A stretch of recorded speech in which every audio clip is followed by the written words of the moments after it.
السلام عليكم ورحمة الله وبركاته. النهاردة بقى مع الجزء التاني من رز ريزو والتشيكن ستريبس الرائعة اللي بتقرمش وأحلى من أحسن المطاعم. يلا نشوف هنعمل ايه النهاردة. هحتاج طبعا فراخ صدور. الفراخ دي تكون متقطعة صوابع طويلة وتكون صوابع سميكة. هحتاج بقى حبة بهارات، بابريكا، ملح، حبة توم وبصل بودرة وطبعا صويا صوص. هنجيب عندي بقى البول بتاعتي احط فيها كل البهارات بتاعتي واحط حوالي معلقتين مليانين من الصويا صوص ونقلب كويس قوي. طبعا لو عايزين نضيف شطة اي حاجة تانية من الحاجات اللي بتخلي الاكل حار مفيش مشكلة خالص.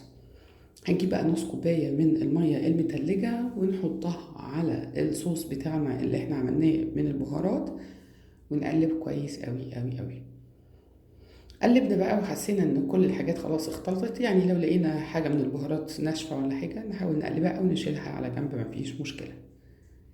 هنسيب بقى الصوص بتاعنا ده على جنب كده شوية لحد ما ناخد الفراخ بتاعتنا ونشوف اخبارها ايه.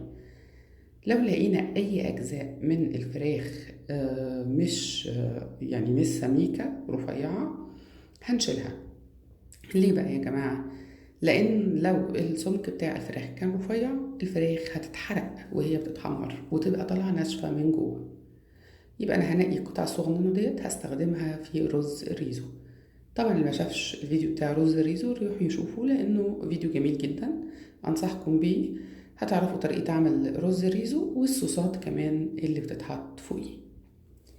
يلا بقى نحط الصوص اللي احنا سيبناه على جنب ركناه على جنب هنحطه فوق التشيكن ستريبس ونبدأ نخلط وندعك بإيدينا كويس أوي.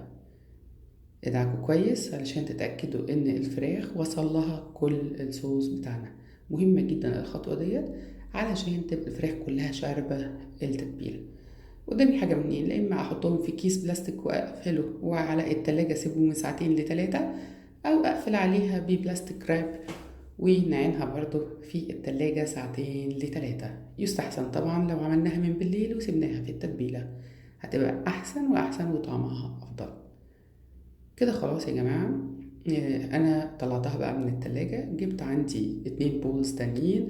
واحدة حطيت فيها كمية محترمة كده من الدقيق وعليها معلقة من النشا وحبة ملح بوصات، وبول تانية فيها مية متلجة متلجة متلجة بمعنى كلمة متلجة. أحط بقى التشيكن ستريبس في الدقيق، أطلعها على المية كده بسرعة بإيديا وأرجع تاني على الدقيق. ونيجي بقى للخطوة المهمة اللي محدش بيعملها أو محدش بيقولها. قلبوا يا جماعة، قلبوا التشيكن ستريبس في الدقيق. شايفين؟ بطلع لفوق وانزل لتحت، بطلع لفوق وانزل لتحت. ويا ريت طبعا لو نعمل يعني في البداية نعمل واحدة واحدة لو احنا لسه ما تعودناش. لو احنا بقى اتعودنا هنعمل كذا واحدة مع بعض، هنفضل نقلبها حوالي 30 تقليبة لفوق وتحت. هو ده اللي بيعمل طبقات الفراخ المقرمشة اللي بره. هنفضل نقلب نقلب نقلب زي ما انتم شايفين. عدوا بقى يا جماعة لحد ال30. لما تعدوا ال30 يبقى كده طلعت مظبوطة ومية مية وتطلع معاكم كويسة ان شاء الله. طبعا احنا في الوقت ده مسخنين بقى في قلاية عندنا على البوتاجاز بنحط فيها الزيت. الزيت بيسخن، ننزل الدقيق من شوية كده، يعني ننطر التشيكن ستريبس وننزل بيها جوه الزيت اللي بيغلي. شايفين كده اهي، مادام مطلع فقاقة كده يبقى هو كده تمام. الزيت ده مناسب ان احط فيه الفراخ بتاعتي. بعد دقيقتين بالظبط اقلب الفراخ على الناحية التانية علشان تديني كلها نفس اللون الجميل اللي انتوا شايفينه دوت الذهبي المقرمش اللي طعمه حلو قوي. طبعا احنا ممكن نعملها في سندوتشات كده زي ما هي، ممكن نستخدمها في اي حاجة تانية، ممكن نستخدمها في الوصفة بتاعتنا بتاعة رز الريزو بتاع كنتاكي، بس هنقطعها بقى مكعبات والمكعبات دي تكون سميكة شوية حوالي سمك عقلتين صباع.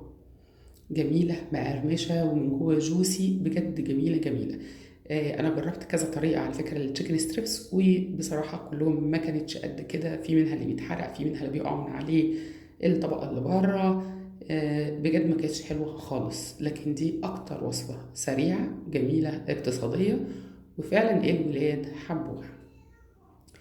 يلا بقى يا جماعة نحطها فوق الرز ريزو ونشوف بقى طعمها عامل ازاي. واللي نسي يعمل لنا لايك وسبسكرايب يعمل لنا لايك وسبسكرايب ويشير للقناة ويفعل الجرس يا جماعة عشان يوصل لكم ان شاء الله كل جديد مننا. وزي ما بنقول كل مرة استمتعوا.